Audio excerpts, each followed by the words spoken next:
بسم الله الرحمن الرحيم تبارك الذي بيده الملك وهو على كل شيء قدير الذي خلق الموت والحياة ليبلوكم أيكم أحسن عملا وهو العزيز الغفور الذي خلق 7 سماوات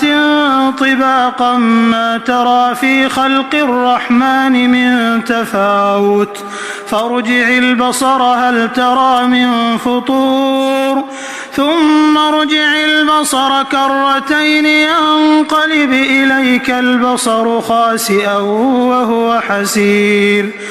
ولقد زينا السماء الدنيا بمصابيح وجعلناها رجوما للشياطين وأعتدنا لهم عذاب السعير وللذين كفروا بربهم عذاب جهنم وبئس المصير إذا ألقوا فيها سمعوا لها شهيقا وهي تفور تكاد تميز من الغيظ كلما ألقي فيها فوج سألهم خزنتها ألم يأتكم نذير قالوا بلى قد جاءنا نذير فكذبنا وقلنا ما نزل الله من شيء إن أنتم إلا في ضلال كبير وقالوا لو كنا نسمع أو نعقل ما كنا في أصحاب السعير فاعترفوا بذنبهم فسحقا لأصحاب السعير إن الذين يخشون ربهم بالغيب لهم مغفرة وأجر كبير وأسروا قولكم أو اجهروا به إنه عليم بذات الصدور ألا يعلم من خلق وهو اللطيف الخبير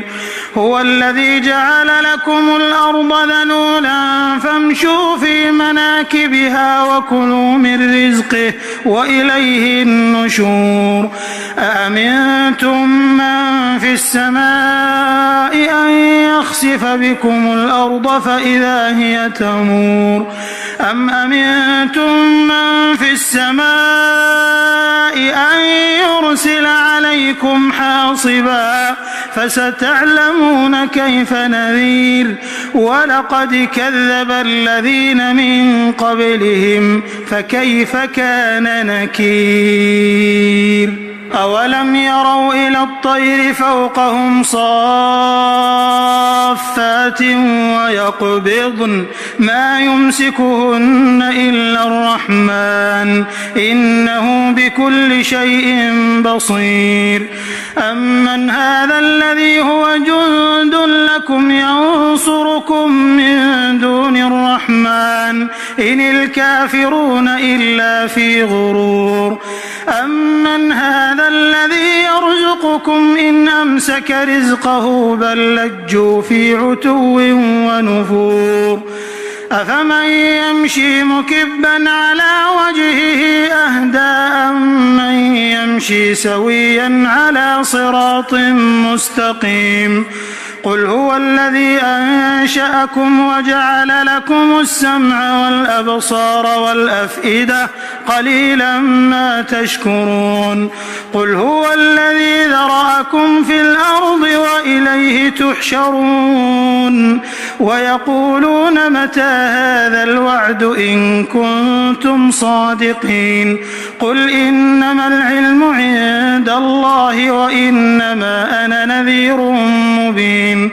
فلما رأوا زلفة سيئت وجوه الذين كفروا وقيل هذا الذي كنتم به تدعون